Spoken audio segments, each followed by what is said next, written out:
ఇక మా ఆడబిడ్డలు మా అక్కలు మా పెద్దమ్మలు వాళ్ళు చూస్తారు మా పిల్లగాడు ఎప్పుడు ఆపుతాడో పోయి ఈ టీవీలో మా టీవీలో సీరియల్ ఎప్పుడు చూడాలి అని.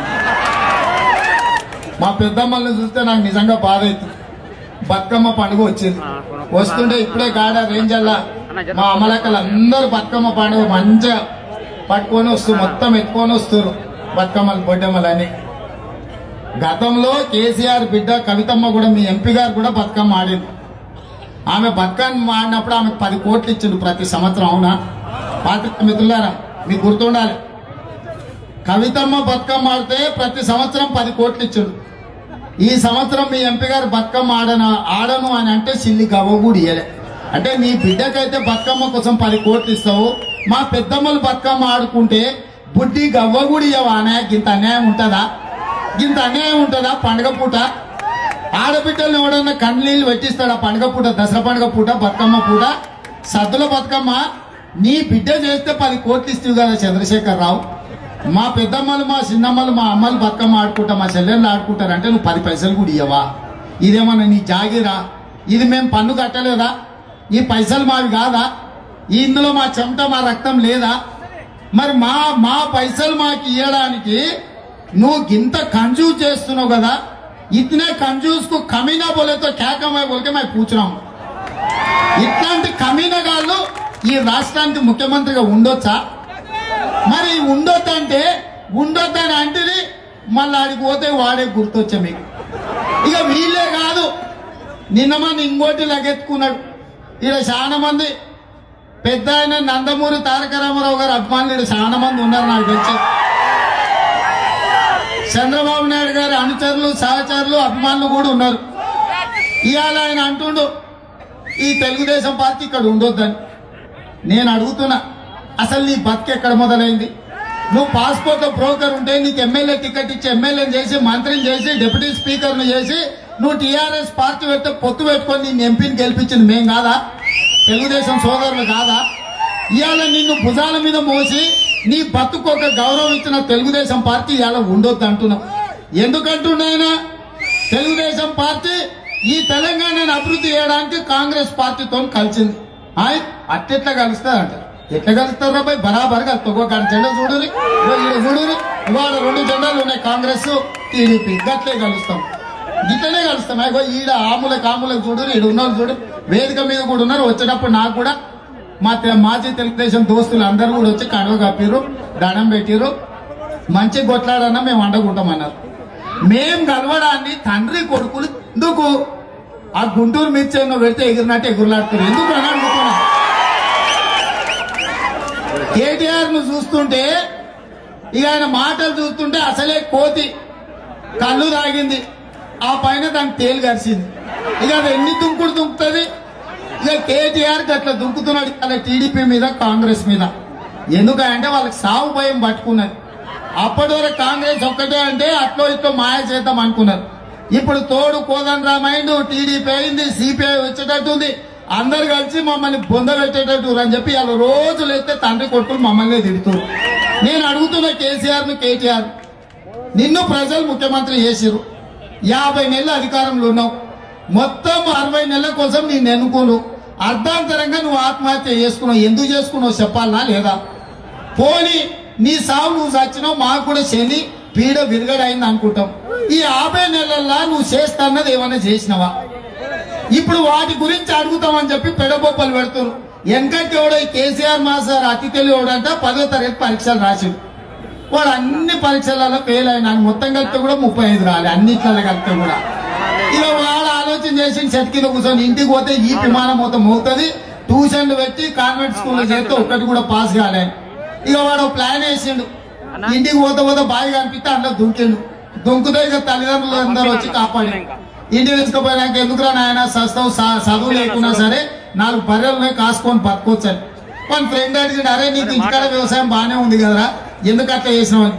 ఓరు పిచ్చోడా, నేను ఫెయిల్ అయ్యి ఇంటికి వస్తే మా అమ్మ నాయన గుంజ కట్టేసి కొడతారు, అదే బాయిలో దుంకినట్టు సచ్చినట్టు చేస్తే ఇంకెందుకురా నాయన చదువు లేకున్నా సరే అని ఇంటికి తీసుకుపోతారు. ఇప్పుడు చూసినావా చదువు గురించి అడుగుతానే లేరని. ఇవాళ చంద్రశేఖర్ రావు కూడా ఎందుకు అర్థాంతరంగా ఈ ప్రభుత్వాన్ని రద్దు చేసి ఆత్మహత్య చేసుకున్నాడు? 60 నెలలు మొత్తం ఉంటే నిజాం షుగర్ లేదెందుకు? నిజాం సాగర్ నీళ్ళు ఇయ్యలేదెందుకు? ఇంటింటికి ఉద్యోగం ఎందుకు ఇవ్వలేదు? ఇంటింటికి నల్లా ఇచ్చి ఓట్లు అడుగుతున్నాం ఎందుకు ఇవ్వలేదు? డబుల్ బెడ్రూమ్ ఇల్లు ఎందుకు ఇవ్వలేదు? దళితుల 3 ఎకరాల భూమి ఎందుకు ఇవ్వలేదు? పిల్లలకు ఫీజులు ఎందుకు కట్టలేదు? నిరుద్యోగ యువతకు ఉద్యోగాలు ఎందుకు ఇవ్వలేదు? మైనార్టీలకు 12% రిజర్వేషన్ ఎందుకు ఇవ్వలేదు? గిరిజనులకు 12% రిజర్వేషన్ ఎందుకు ఇవ్వలేదు? సన్నా చూడడం మళ్ళీ ఎట్లా ఓటు అడగడానికి వచ్చినవురా అని చెప్పుతో కొడతారని చెప్పి అర్ధాంతరంగా రద్దు చేసి ఇవాళ అసలు సంగతి పక్కన పెట్టిండు. ఇవాళ ఆయన ఎన్ని మాయల పక్కీరేలు వేసినా, ఎన్ని ఊసరు వెళ్ళి రంగులు మార్చినా ఇవాళ మనం అసలు విషయం అడగాల్సిందే. ఇదే కాదు, వస్తూ ఒకరిద్దరు చెప్పారు సార్ బాన్సవాడ గురించి కూడా మాట్లాడాల్సిందే.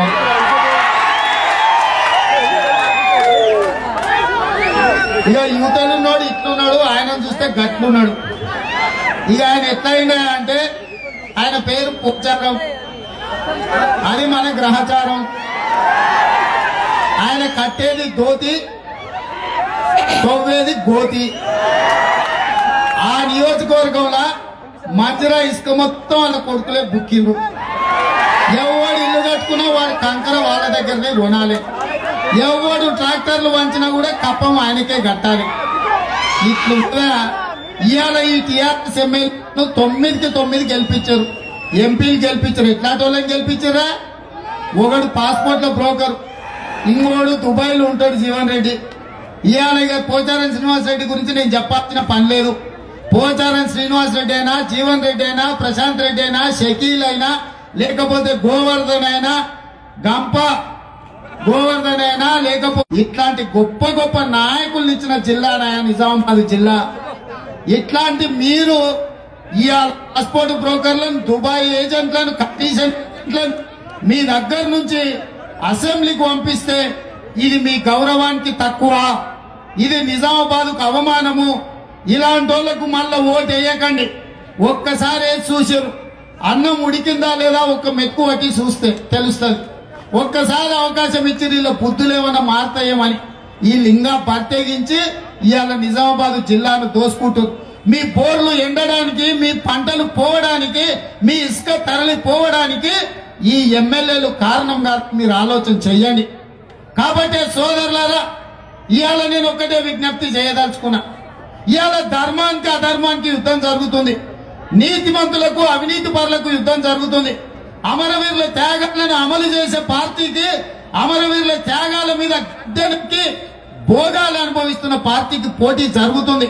ఇవాళ మీరు ఎవరి వైపు ఉండదలుచుకున్నారో ఆలోచన చేయండి. మీరు ధర్మం వైపు ఉంటారా, మీరు అధర్మం వైపు ఉంటారా ఆలోచన చేయండి. మీరు కాంగ్రెస్ వైపు ఉంటారా, కారు గుర్తును పొందబెడతారా లేదా ఆలోచన చేసి చెప్పండి.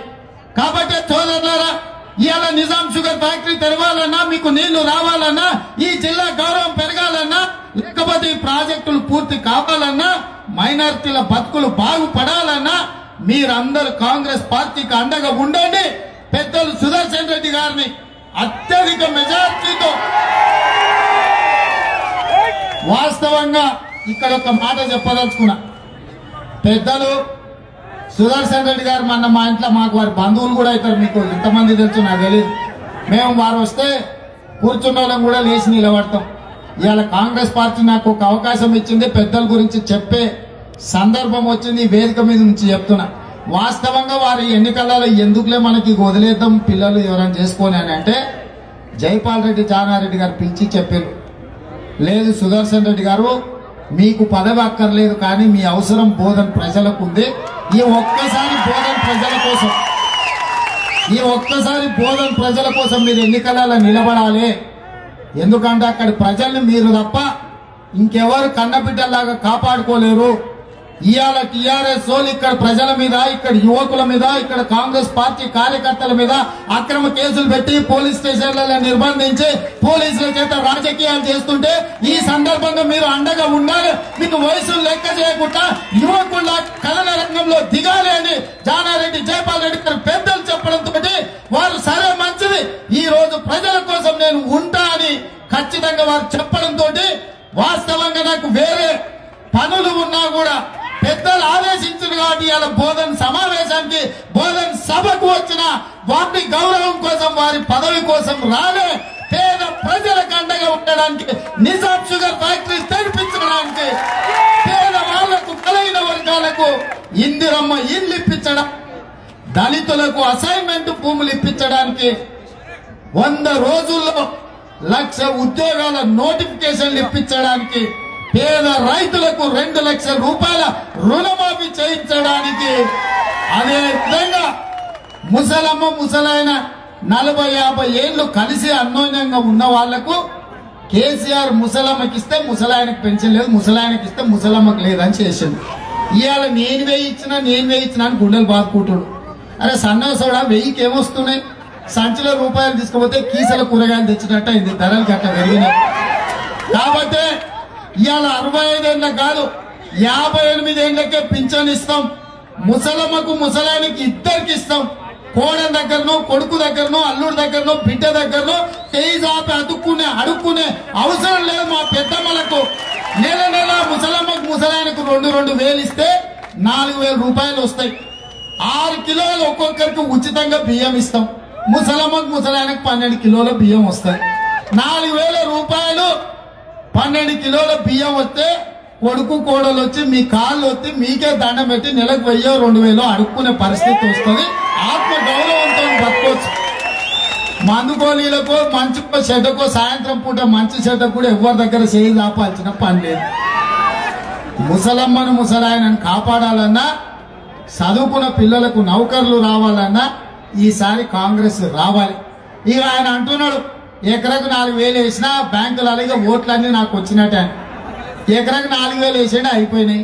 దసరా పండుగ వచ్చింది, దావతులకు అయిపోయాయి.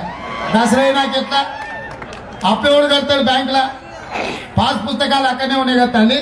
కొత్తవి ఇచ్చినా చెల్తలేవు. బ్యాంకు పోతే అది అంటనే ఉంది, అవి కట్టంటలేరా. కొత్త ఇచ్చినా చెల్ల 4 తీసుకొని కూడా వనుకొస్తారు.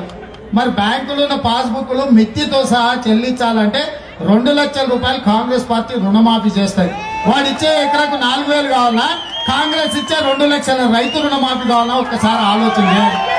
వాడు ఇచ్చే 1,000 రూపాయలు కావాలన్నా ఇంట్లో ఒక్కరికి, ఇంట్లో వాళ్ళందరికీ 58 ఏళ్ళు నిండిన వాళ్ళందరికీ 2,000 రూపాయలు పింఛన్ కావాలన్నా ఆలోచన చేయండి. చదువుకున్న నిరుద్యోగ యువతకు కూడా మీకు నౌకరు రాకపోతే నెల 3,000 రూపాయలు పోటీ పరీక్షలకు కనీసం ప్రిపేర్ కావడానికి ట్యూషన్ ఫీజు కట్టుకోవడానికైనా నెల 3,000 రూపాయలు ఇవాళ కాంగ్రెస్ పార్టీ ఇవ్వడానికి సిద్ధమైంది. ఇవన్నీ కూడా మా ఇంట్లోకెళ్ళి ఇస్తాం. రేపు బడ్జెట్ 2 లక్షల కోట్లు ఉంటుంది తెలంగాణది.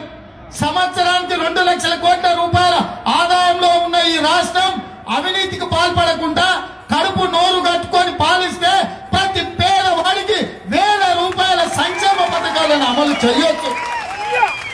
కేసీఆర్ అడుగుతాడు ఎటు చేస్తావా రుణమాఫీ అని. ఎటు చేస్తామా 2004 కంటే ముందు ఉచిత కరెంట్ ఇస్తామని ఇయ్యలేదా? ఆరోగ్యశ్రీ పథకం అమలు చేసేలేదా? ఏది చేయలే? ఫీజు రియంబర్స్మెంట్ చేయలేదా? రైతు రుణమాఫీ చేయలేదా? ఇన్ని పనులు చేసిన మేము అడిగిన వాళ్ళకల్లా ఇందిరమ్మ ఇల్లు ఇయ్యలేదా? కట్టుకోకుండా కూడా పైసలు తీసుకున్న వాళ్ళు చాలా మంది ఉంది కదా, కట్టుకున్న వాళ్ళే కాదు. అవునా? ఏ తల్లి అడిగిన వాళ్ళకల్లా ఇందిరమ్మ ఇల్లు ఇయ్యలేకపోయే తల్లి. మరి గంతమంది పేదోళ్ళకి ఇల్లు ఇస్తాం కదా, ఇల్లు ఇస్తాం కదా తల్లి. మరి ఇల్లు ఇస్తేమి, పింఛన్లు ఇస్తేమి, దవాఖానలో బిల్లులు కడితేమి, రైతులకు రుణమాఫీ చేస్తేమి, అన్ని చేసినాం. 2 లక్షల రూపాయల రుణమాఫీ చేయలేమా? పైసలు పొదుపుగా దాచిపెట్టుడు ఎట్లో, అవసరానికి ఖర్చు పెట్టలేటో మాకు తెలుసు. ఇవాళ ఇల్లు నడవాలంటే ఇంట్లో అమ్మ పెత్తనం ఉండాలి. అయ్యా అటు ఇటు ఏమైనా చేసినా రాగానే తీసి దాచిపెట్టి పోపుల డబ్బుల్లో మిర్చి డబ్బుల్లో పెట్టి బియ్యం సంచుల్లో దాచిపెట్టి పిల్లలకు అవసరమైనట్టు తల్లి వాడుతుంది. తల్లికి తెలిసిన పొదుపు ఎవరికి కూడా తెలియదు. ఇవాళ అట్లాంటి ఆడబిడ్డలను ఎవరిని కూడా మంత్రివర్గంలో ఒక మహిళకు కూడా చోటు ఇవ్వలేదు. మహిళలే ఆడబిడ్డల పెత్తనం లేని సంసారం ఏమైనా బాగుపడ్డదా? ఏమైనా బాగుపడ్డదా అమ్మ? నువ్వు చెప్పు తల్లి. అమ్మ పెత్తనం కాకుండా అయ్య పెత్తనంతోనే ఉందన్న సంసారం బాగుపడ్డదా? మరి వాడి సంసారంలో ఒక్క ఆడబిడ్డ కూడా మంత్రి లేదు, ఎట్లా బాగుపడుతుందా ఈ సంసారం? వాడు సంసారం చేసినోడేనా? అసలు సంసారం చేసినోడు ఎవడన్నా ఆడబిడ్డకు కుర్చేయడానే? కాబట్టి ఆడబిడ్డలకు గౌరవం దక్కాలన్నా ఆడబిడ్డలు మంత్రులు ఉండాలన్నా, ఆడబిడ్డలు పెత్తనం చెలాయించాలన్నా, మళ్లీ మహాలక్ష్మి గ్రూపులు కలకలలాడాలన్నా అది కాంగ్రెస్ పార్టీతోనే సాధ్యమవుతుంది. కాబట్టి మీరు అందరు కూడా ఒక మాట ఇవ్వాలి నాకు. అందరు చేతులు పైకెత్తండి, అందరు చేతులు పైకెత్తండి. హస్తం గుర్తుకే, హస్తం గుర్తుకే సుదర్శన్ రెడ్డి గారి నాయకత్వం, సుదర్శన్ రెడ్డి గారి నాయకత్వం, రాహుల్ గాంధీ గారి నాయకత్వం. ధన్యవాదాలు సోదరులారా. సోదరులారా, కాంగ్రెస్ పార్టీలో చేరడానికి చాలా మంది వచ్చిండ్రు. మీ తోపులాట, మీ ఉత్సాహం ఇవన్నీ అయ్యి ఎవరికి కండువాలు కప్పలేకపోయినా ప్రతి ఒక్కరిని కాంగ్రెస్ పార్టీలో చేరేటోళ్లను మిగతా నాయకులకు ఏ గౌరవం ఉందో ఆ గౌరవం ఉంటుంది. కాంగ్రెస్ పార్టీ కుటుంబంలో చేరే మీకు అందరికి కూడా స్వాగతం పలుకుతూ ధన్యవాదాలు తెలియజేస్తున్నా. తెలుగుదేశం పార్టీ అభిమానులు కూడా కాంగ్రెస్ పార్టీతో కలిసి పనిచేసి పెద్దలు సుదర్శన్ రెడ్డి గారిని అత్యధిక మెజార్టీతో కొలిపించాల్సిందిగా మీ అందరికి విజ్ఞప్తి చేస్తున్నా. డాక్రా గ్రూప్ ఏంటండి, వీడియో నచ్చిందా? అయితే ఓ లైక్ వేసుకోండి, లేదంటే ఓ కామెంట్ చేయండి. ఎప్పటికప్పుడు మా వీడియోస్ చూడాలంటే సబ్స్క్రైబ్ చేసుకోండి.